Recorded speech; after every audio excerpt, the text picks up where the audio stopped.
Delicious and tasty Brussels sprouts. Is there even such a thing? Hello everyone, my name is EVOO and welcome to Cooking with the Koyas. In fact, there is such a thing. I'm going to show you today how I prepare my Brussels sprouts, and coming from a guy who never ate Brussels sprouts, who didn't like Brussels sprouts, and now they're one of his favorites, I can't wait to show you this recipe. So it's simple, it's easy, and amazing results.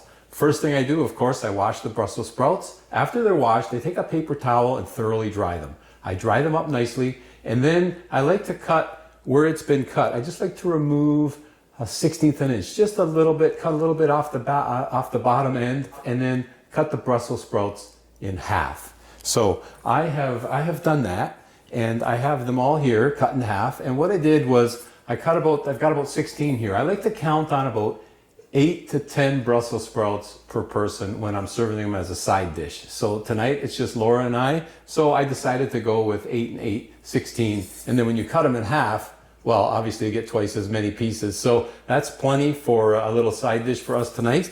Let me show you how to put these together and how easy this really is. I have my cut Brussels sprouts. The key ingredient, of course, olive oil. And what I'm gonna do, you're gonna wanna drizzle enough olive oil so that they all get coated. I'm gonna say generously coated. Okay, once you've done that, mix them up, toss them all together, and make sure that they're all coated with the olive oil. So give it a good toss, don't be shy. And you'll see there's a little bit of residual olive oil in the pan here, and that's perfectly fine. That's what you wanna see. In fact, as you're turning these, they're actually absorbing a bit into the Brussels sprout, and that's what you want. So in fact, once they're tossed, what I like to do is add another drizzle of olive oil, a second drizzle, not as much as the first time, and continue to toss. So the first little bit has been absorbed somewhat, and the second amount is now gonna coat the outsides. So once that's done,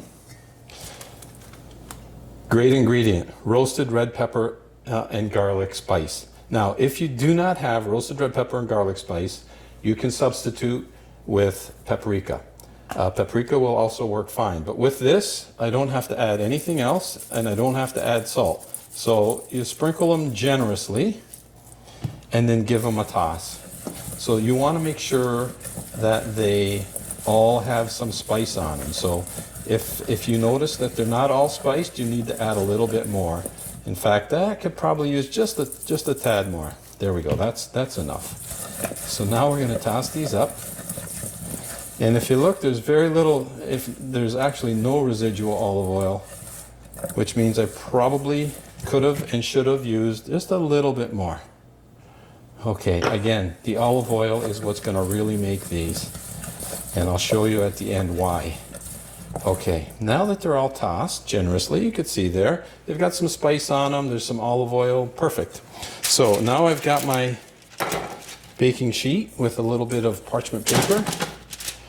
And I also like to use my spatula and scrape all that olive oil.